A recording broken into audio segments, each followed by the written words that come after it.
To be today, the abject refusal on the part of the FBI and the DOJ to comply. The problem is in the swamp of Washington, D.C., the biggest alligator is a politicized FBI and Department of Justice. And that's why we're fighting hard to make sure that we've got a fair and equal opportunity for all sides to be heard. But as you can well imagine, there are a lot of critics out there who are frankly saying that this is, talking about the House Select Committee, this is politics run amok. Among them, you got it right there on your screen, former FBI Director Jim Comey, who says, quote, "Sadly, we're now at a point in our political life when anyone can be attacked for partisan gain." By the way, Trish, I want to give credit where credit is due. Our colleague John Roberts came up with that letter today that you saw there. A very important piece of work by my colleague. Thank you, and hats off to him. And I should also point out, there is more to this story. I want you to keep your eye on the calendar for January 3rd. That is the date in which the chairman, Nunes, has given both the FBI and the DOJ to come up with all the documents that related back to that subpoena, which we saw all the way back in August. Again, that's the 3rd of January. Clearly, that's a date we'll be keeping an eye on, Trish. Oh, wow. Well, fascinating development. Thank you so much to you and to John Roberts. Joining me right now, Mr. Alan Dershowitz, Harvard Law professor. Good to see you, Professor Dershowitz, and good to have you on a night like tonight. The concern here... Happy New Year to everybody. I hope next year is a better year than the past one for everybody. Well, Happy New Year to you, too. The big concern here is that there may be people within the FBI that are slowing down this process. Chairman Nunes wants a lot of answers. He has a lot of questions about that largely discredited dossier, the Trump dossier, if you would, that may have actually been in part fed to us by the Russians themselves. Do you think these questions should be raised, and do you worry that politics is playing too big a role there at the FBI? I do. I also worry that politics is playing too big a role in the Intelligence Committee. That's why from day one, I called for an independent, nonpartisan, 9/11 type commission of distinguished Americans who are above party politics to look into every aspect of Russia's attempt to influence our elections and other elections. That way we would have had transparency. We would have had the information coming out. Right now, the investigation by special counsel is behind closed doors. We don't know what's happening. They decide what to leak, what not to leak. It's the worst possible way of getting information and trying to cure a problem that affects both Democrats and Republicans and all Americans. Yeah, no, it's well put and well said. In other words, it does affect all of us. We don't want Russia intervening in our elections. And, you know, as we gather some of this information, occasionally it sort of looks like they may have done more on the Clinton side. I mean, given that her team was originally commissioning this dossier. But that aside, I guess, you know, Robert Mueller, many are calling for him to step down. You know, Chairman Nunes is concerned about the politics at play, as are you on both sides. Do you think his credibility, Robert Mueller's credibility of him and his team, has been compromised? I do. I think it has been. I think he has not conducted the kind of investigation I expected from him, because I knew him and he had an excellent reputation. He should have been more careful about staffing. You have to make sure that everybody who is investigating a president or a former presidential candidate is above reproach, is Caesar's wife. You should have asked them about any tweets or messages that they sent. Several of those people should never have been in on the investigation. I think we have real problems of credibility, but those are all going to help Donald Trump, because the pressure is now on Mueller to show the world that he can be fair. And the way that he can show that he'll be fair is to lean over backwards and make sure he doesn't go after President Trump on phony obstruction of justice charges or emoluments charges. What he should be looking for is any hard evidence of real crime outside of presidential authority. I don't think he's going to find it, but that's what he should be looking for, because otherwise I think his credibility is damaged. Look, it's the hardest job in the world to investigate a sitting president or a candidate for president, and you just have to do it without making any mistakes. He's made too many mistakes. Well, I'll tell you, you've been telling me from the very beginning here how concerned you were just that once you have the special prosecutor involved, They keep digging and digging, and that's their job, to dig and dig and dig. And they want to find something, anything, right? Because otherwise they feel as though they haven't accomplished what they set out to do. And the American public says, why did we give you so much money for you to come back and say you found nothing? Look, they're going to find some low-hanging fruit. They already indicted, 3 people. I don't think the Flynn indictment is going to get them very far, because Flynn was offering himself to rent or to buy. He was basically saying through his lawyer, look, if the president wants me on his side, he should pardon me. If the president doesn't pardon me, then I'll go on the other side and be a witness for Mueller. But he's already admitted that he lied to the FBI, and I think his credibility as a witness and the vice president, but that's not a crime, but it is a crime to lie to the FBI, and his credibility has been destroyed, and any good defense attorney could rip him apart on the stand. He also saved his son from being prosecuted, and so I don't think he's of very great value as a witness. He might be able to give them leads or tell them who else to see or provide them documents, but as a witness on the stand, he's virtually worthless. So how do you sum this up right now? I mean, given that so far we don't have anything. So far, they haven't come up with anything that it certainly hasn't gotten leaked anyway out there.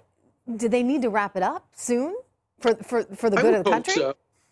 I would hope so. I hope they've decided, and it would be very smart if they did, not to look into obstruction of justice, not to look into emoluments, not to look into anything that's a function of the president doing his job, even if you disagree with the way he's done it, and to just look to see if there are any real crimes. Now, collusion, although the president denies there's any collusion, even if they prove collusion, that's not a crime. Collusion is not criminally punishable, except if it's in a business context in violation of the antitrust laws. So at the moment, it doesn't seem like they have very much at all, except, a few indictments against a few people for the political equivalent of jaywalking. That is, failing to sign documents in the proper way, failing to disclose this or that. Then if that's the case, then they're doing nothing but wasting a lot of our resources right now. Anyway, I think that's right. It is wonderful to see you tonight, and I hope you're getting a few more dinner invites, or maybe you can make some friends with the conservatives there in town. Well, no, the liberals make better dinner parties, so I'm losing 7 or 8 pounds now, which is making my wife very, very happy. But there's an upside to everything, I say right? what I say on principle. I've been saying the same thing for 50 years, no matter who's the president.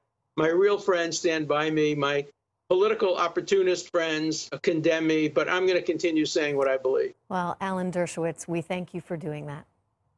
Thank you. Thank you so much. All right, here right now for more reaction, Texas Congressman Louis Gohmert, member of the House Judiciary Committee. It's good to see you again. Great to see you again, Trish. Thank you. Wow. So and you got to love Alan Dershowitz. He is consistent, no matter whether you agree or disagree. And we need that out there because, right now things have become so divided and so polarized and so political, and all we want is the truth. Exactly. That's what we're looking for. And I know that, Devin Nunes is trying to pursue that, and the FBI doesn't want to give him what he needs? Yeah, one of the things that's created a problem with Jeff Sessions' recusal is in getting responses. Jeff has to, I've recused myself on that area, so I can't really get involved in the response. But I think he's going to have to lay down the law that, look, regardless of what the response is, get it to Congress now. Do you think they're deliberately delaying? Oh, I think the people that have these answers are. I absolutely do, because look at what's happened. For 8 years, they have snubbed their noses at Congress. They haven't provided anything. I am still waiting 8 years later to get the response from the Justice Department that I asked Eric Holder. Give me the documents you gave to convicted terrorists in discovery of the Holy Land Foundation trial. Now, to Jeff's credit, he's got people that are getting me the documents. But Holder was saying, there may be issues of confidentiality. I said, you gave them to the terrorists. I think you can give them to members of Congress. So that's the kind of problem we've had for 8 years. It's getting better, but we're not there yet. And we have got to have answers on this. Let me, the big question and the big concern is that the FBI might have used that dossier. Exactly. Not only that, Trish, but also, don't forget, they probably used the visit between the meeting between Donald Trump Jr. and the Russian lobbyist that didn't have a valid visa that Loretta Lynch had to specifically approve so she could come in and meet with Trump. He was totally set up. There was nothing to benefit like they had promised to help him with the campaign. And so we realized, uh-oh, since they had been denied the warrant by the FISA court the first time, now they come in, see Donald Trump Jr.'s meeting with these questionable Russians that Lynch approved, of course.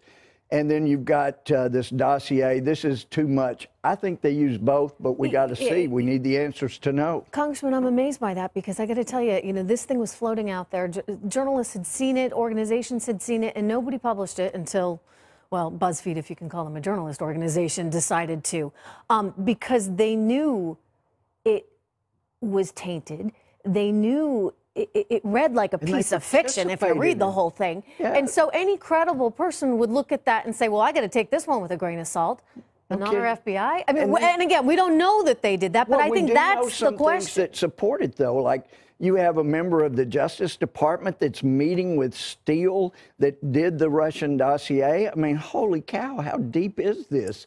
This is much deeper than anything Deep Throat would have ever thought about. Well, I mean, so the Russians could have played us in this. Well, I mean, they could have fed Christopher Steele all of that information, which then caused our law enforcement to open this investigation. I mean, it's wild. And again, none of this is proven out, but I understand why you're asking these questions. Well, it's really outrageous that we just never expected that the Justice Department would participate with a political party's campaign. We know that much has gone on. They did work with the Fusion GPS, and isn't it the truth? It was a fusion of the Russian information, false as it was, with the Democratic Party, with the Justice Department. They did fuse all these things together. So Fusion GPS's name is appropriate, but we've got to get answers. And I think at this time, even though he's recused on some of the stuff, he can still, the AG can still come in and say,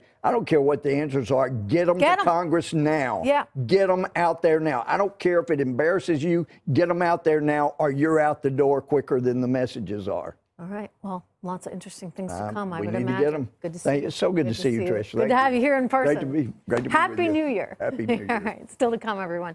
Shocking new statistics about the number of illegal immigrants who came into the U.S. during President Obama's last year in office. That could help bolster President Trump's argument to get something done.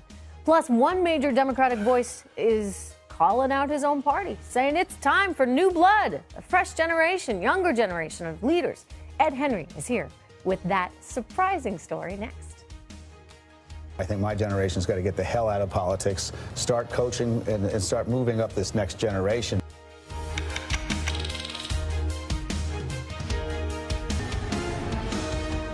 Developing tonight, as we approach the one-year mark for the Trump presidency, the Democratic Party is still trying to determine its future, its vision, its leaders, and its base. And in a surprise move, today, former DNC chair and one-time presidential candidate Howard Dean said it's time for a new generation to take over. Watch him here. I'm very much for somebody who's younger. I think my generation's got to get the hell out of politics, start coaching, and start moving up this next generation. So that means no Bernie Sanders, no Joe Biden, for example? They may well run. I'm going to be supporting somebody who's younger in the next generation, who I don't know who it is yet. Fox News chief national correspondent Ed Henry is live in Washington with the story tonight. Ed, this is interesting for him to say that. And I guess the big question is, who have they got? Well, Trish, it's a good question because even if Nancy Pelosi were to step down as the House Minority Leader, it's not like the people waiting in the wings for congressional leadership or the likely Democratic presidential contenders are fresh faces. Take a look. Pelosi and her number 3 in the Democratic leadership, Congressman James Clyburn, both 77 years old. Her second in command, Steny Hoyer, he's 78. That led Democrat Linda Sanchez to declare earlier this month all three should step down, not just Pelosi. More important than their ages is the fact that several fellow Democrats have been going after Pelosi for a lack of fresh ideas, expressing anger, for example, at her for initially calling Democrat John Conyers an icon and voicing doubt about his sexual harassment accusers before he eventually had to step down himself. A moderate Democrat from the key battleground of Ohio who challenged Pelosi and lost, Tim Ryan, said that in his home district, Pelosi is actually less popular than President Trump, and that toxicity makes it hard for Democrats to win tough races in swing districts where all the Republicans have to do is run TV ads tying the Democratic candidate to Pelosi. Watch. I've been calling for our leader to step down and to allow a new generation of leaders to step up and lead our party forward for a long time. I do think we have this real breadth and depth of talent within our caucus, and I do think it's time to pass the torch to a new generation of leaders. Nancy Pelosi was a great speaker. She is a great leader, but her time has come and gone. Respect any opinion that my members have, but my decision about how long I stay is not up to them. I think I'm worth the trouble, quite frankly. So Pelosi wants to hang on. Some Democrats talking about her in the past tense. But here's the thing. Some of the Democratic presidential contenders who inspire the most passion on the left have been around about as long as her. Former Vice President Biden, 75. Senator Bernie Sanders, 76. Senator Elizabeth Warren is a relative newcomer at 69 years old. Howard Dean explicitly said that is why he will not be endorsing any of those folks, highlighting younger faces like Senator Kamala Harris, L.A. Mayor Eric Garcetti. Howard Dean predicting that, like the GOP side last time, Trish, there are likely to be about 17 Democratic candidates for president. If nothing else, that's going to make the media very, very happy. Well, that's for sure. Those debates. Thank you. It's good to see you again. I know I'm going to get to see even more of you tonight. Yes. 11 p.m. when you fill in for Shannon Bream. We'll be watching. I want you to stay awake. Fox News tonight. I'll be there. All right. Thanks so much, Ed. Here with more right now, Brad Blakeman. He served as deputy assistant to President George W. Bush, and Capri Cafaro, the former Democratic Ohio State Senate minority leader. Good to see you both. You know, Capri, you and I have been talking about this for a while, but it looks like some sort of main players, like Howard Dean, are waking up to it as well. The Democratic Party needs new blood. Oh, it is way, way overdue, Trish. There's no question about that. And I think that, you know, others in the party need to listen to Howard Dean. I mean, here's a man who actually led the Democratic Party to victory in, you know, almost a decade ago now. And so I think that he's absolutely right on. And I'm sure it does not surprise anyone. Tim Ryan, who you played a clip of, who challenged Nancy Pelosi, he's my member of Congress. And he's absolutely right that while certainly we all have respect for the work that Leader Pelosi has done over her tenure, she is more unpopular than President Trump amongst Democrats in many places, you know, including in our home community in northeastern Ohio. So I think we need to see not only younger people coming into the ranks in the Democratic Party, but a diversity in where the folks come from, because the middle of the country and our voice is being stomped out by the voices of the coasts. You know, you've got Nancy Pelosi, a very wealthy woman from California, who represents what I think, you know, many Democrats are fearful the party has sort of morphed into. You know, I grew up in an Irish Catholic family, and my dad grew up in a very big Irish Catholic family. And for them, you know, you were a Democrat like you were Irish and like you were Catholic, and it was very working class. And there was a sense that you needed to do more to help the middle class. And look, this whole last election cycle, Brad, when you look at how Hillary Clinton, you know, refused to go and talk to, you know, minors in Pennsylvania, that had a big effect on people. And it seems as though increasingly with the Nancy Pelosi's and Hillary Clintons of the world, the Democratic Party has become a kind of sort of let them eat cake, and they've forgotten about the very people that they used to serve. It's a sense of entitlement. It's an entrenchment. But to give Capri a little break, I will say that the challenge is not only for Democrats, it's for Republicans as well. We have to have opportunity in both parties for the younger generation to come up and have the opportunity to serve. I believe that service in an elected capacity should be an opportunity, not a career. There should be service, and then you need to go home. Our founders did that. Our founders were a diverse group of people who are lawyers and doctors and scientists, and they served their government, and then they left. for their professions. And I think that's the big problem for both Republicans and Democrats. Not necessarily term limits. It's up to the people to determine the term. But what I'm saying is the party can have their own internal term limits. The problem is these candidates raise money. Yeah. And how do you go to a guy who's got $5 million in the bank and say, you know what, your time is up? He'll tell you to take a hike that primary me. Go ahead, Capri. Well, I mean, that's a whole separate problem, frankly. I mean, you have members of Congress that are running on 2-year cycles that are doing nothing but raising money in order to just keep their job. And people need to be more focused on the actual job of legislating. But the way that the structure of campaigning is and campaign finance, they have no choice but almost to make fundraising their full-time job. We did a lot on this last night, just how much money is pouring in on both sides. And so this is the frustration people have with Washington. So this may get back to sort of the new, fresh, young blood that's coming in that isn't beholden to all these special interests, Brad. Yep. There's no doubt about it. The outside money has become a pollution to the electoral process. I wrote an article a couple years ago for FoxNews.com about campaign finance reform, and I suggested that you can only donate money to a candidate that you can vote for, so it follows your vote. That would take so much of the outside money out. That's a good idea. That's a good idea. We're going to dig that one out. Hey, it's good to see you guys. Thank you so much, Brad. Absolutely. And Capri. Thank you. Still to come, everyone, President Trump's strongly worded response tonight to these pictures showing Chinese ships secretly delivering oil to North Korea, and a shocking new report on illegal immigration in the United States. The record number that entered our country in President Obama's last year in office is positively astounding. We're going to break it down with David Wall and Richard Fowler right after this.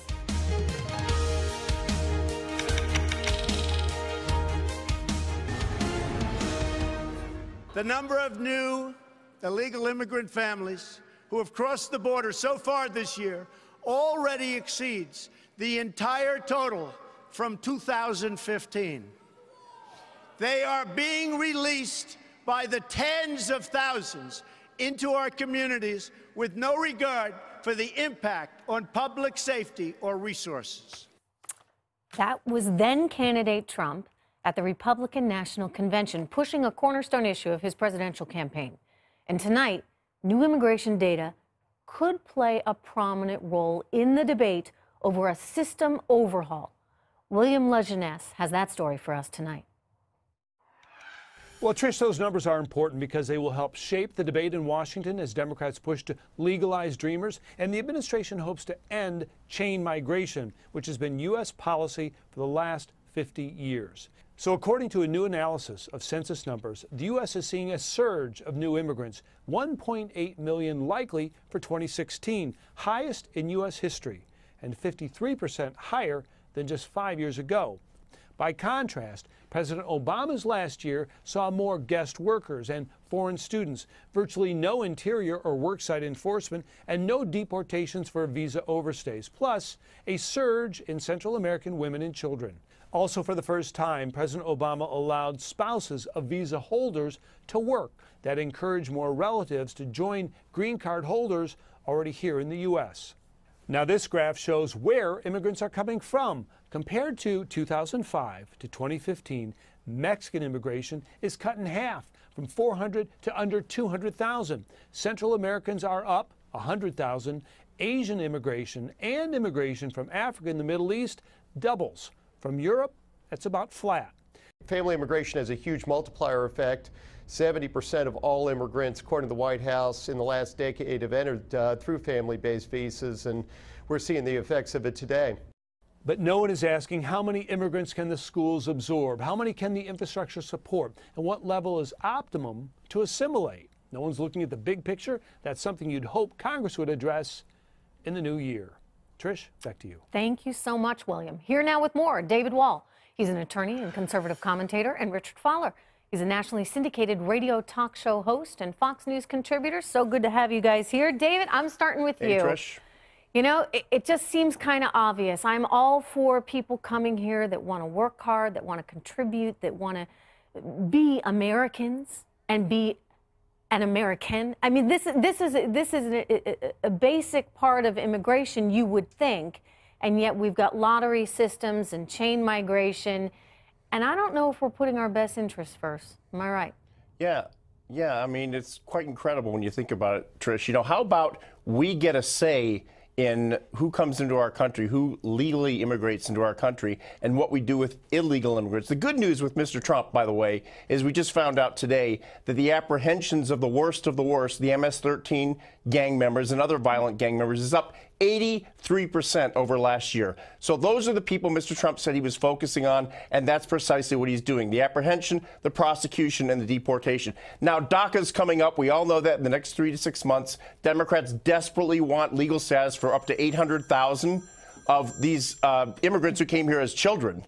But in exchange for that, Mr. Trump is going to get a big deal. He's going to get funding for the wall. He's going to get an end to chain migration, as you said. He's going to get merit-based migration, which means the best and the smartest, the most educated people come to America first. And by the way, there are plenty of those people from all over the world. Absolutely. So Trump's got it going on. He knows what he wants to do, and he's going to get it done. Richard?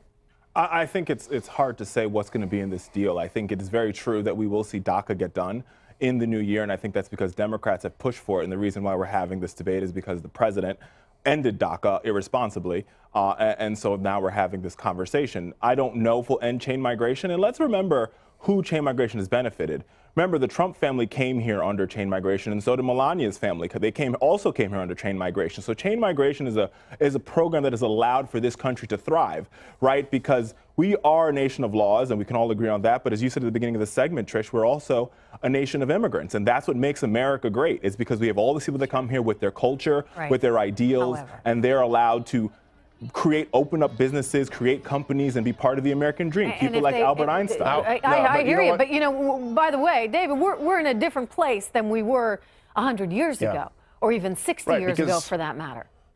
We got people that are coming here specifically to kill us, and that's a big problem. We can no longer say, well, you can bring your aunt, your uncle, and your cousins and your kids over because they're related to you. We just can't do that anymore. The world has been under siege with violent terrorists from the Middle East, and that's why, by the way, Mr. Trump's extreme vetting is taking place. That's why the travel ban is taking place from certain countries, because he's the first guy that has said from the White House that, you know, political correctness is no longer going to be my guiding tool. I'm going to do what's right for America. We are going to be safe, and I'm going to do whatever it takes, and those are three of the tools he's going to use. A couple points on that. Point number one, Barack Obama has, in his last year as president, deported more people than Donald Trump did in his first year as president, number one. Number two, this ideal that painting all immigrants as trying to kill us, I think, is absurd. For you to come into this country, I even didn't say under all. Excuse me, I it's didn't for you say to come. all. For you to come to. I said a lot. Well, a lot, I think, is absurd, right? For you to come to this country and to you get gonna tell that to the people in San Bernardino? You gonna tell that to the people in New York? In Atlanta? You are pointing at 1 or 2 or 3 different cases.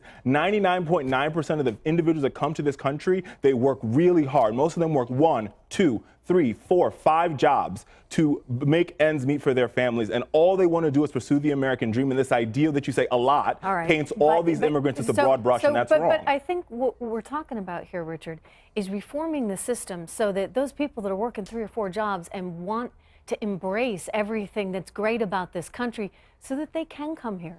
Because sure, Trish, we do need them, and we want them, and you don't want to turn people away that want to embrace and help all of us. But maybe we need to be more selective.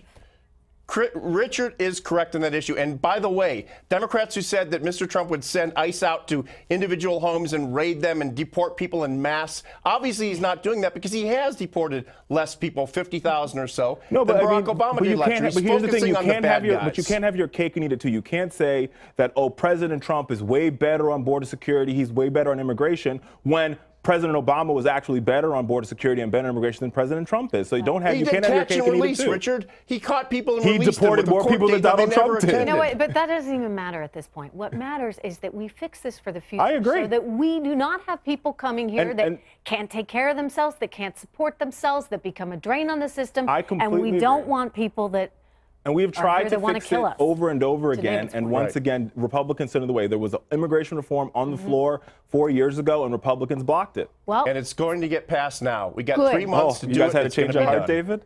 Good to see you both. It's going to get done. The Happy New Year. Happy New Year to both of you. All right, let's, fingers crossed, good things to come in 2018. Coming up, everyone, a big announcement on Capitol Hill, the powerful Republican who says her work is done. She's going to be here for an exclusive interview. But first, 2 bombings in 2 days, and terror is being blamed for both. Is this just the beginning of another surge of ISIS? Lieutenant Colonel Michael Waltz is here with his take next.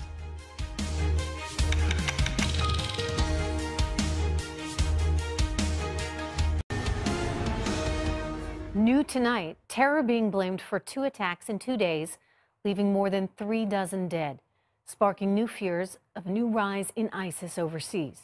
Senior Foreign Affairs correspondent Greg Palcott has the story for us. The word from Russian President Putin today is that blast at a supermarket in St. Petersburg yesterday was terrorism. An IED was planted in the store. It left 13 people injured. Officials say the device contained 7 ounces of explosives and enough shrapnel to really create some damage. No one had claimed responsibility, but at an event today, Putin described it as a terror attack and that another was thwarted recently in that city. Apparently a reference to a tip from the CIA about a possible string of planned bombings. Now, there have been a few other bombings and attacks in that city, and Putin went on to say today if security agents met any more resistance, the terror suspects should be, quote, liquidated on the spot. 7 suspects were arrested in connection with that thwarted plot. They were said to have links with ISIS. Meanwhile, over in Afghanistan, that country's ISIS offshoot was claimed responsibility for a horrific bombing today. A packed Shiite Muslim cultural center was the target. Suicide bomber walked right into the center. There was a gathering there. They left a scene of death and destruction. There were other explosions around the outside of the building. The latest figures we're getting is 41 killed, 84 wounded. That includes students, women, and children. Now, Shiite targets have increasingly been hit by the Sunni extremist ISIS. ISIS in Afghanistan was started in something like 2015. It has been growing in strength as ISIS has been fading in other places like Iraq and Syria. But back in Afghanistan, between ISIS and Taliban, that remains a very dangerous place. Trish. Greg, thank you very much. Now here with more, Lieutenant Colonel Michael Waltz. He's a former Green Beret commander and is a Fox News contributor. Very good to see you, Colonel. Wow, you know, we were just talking about how there's been such an improvement in the fight against ISIS, and they've got far less territory, but they almost don't need territory. They don't need territory, right? I mean, because they can do so much damage in these lone wolf style attacks. Do we work with Putin? Can we work with Putin on this as we try and deal with this serious issue?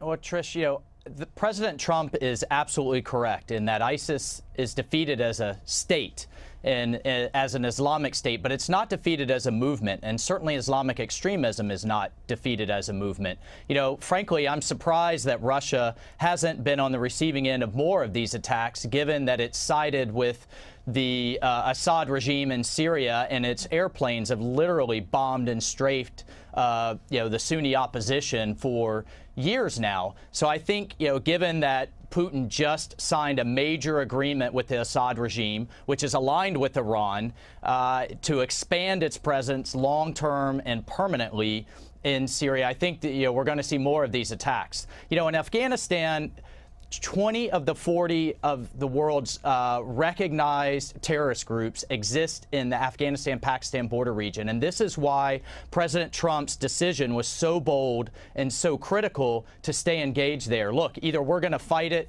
and fight this war in places like Kabul and Kandahar, or we're going to fight it in Kansas City. And then, Trish, if I can just mention, a number of these groups, the terrorist groups and a number of rogue regimes, both Iran, North Korea, Syria, are using American citizens as hostages and as bargaining chips against the United States. And tonight, as we speak, they are being tortured, they're being held. They have to be front and center in our strategies, whether we're dealing with rogue regimes or whether we're dealing with these terrorist groups, to get these Americans home.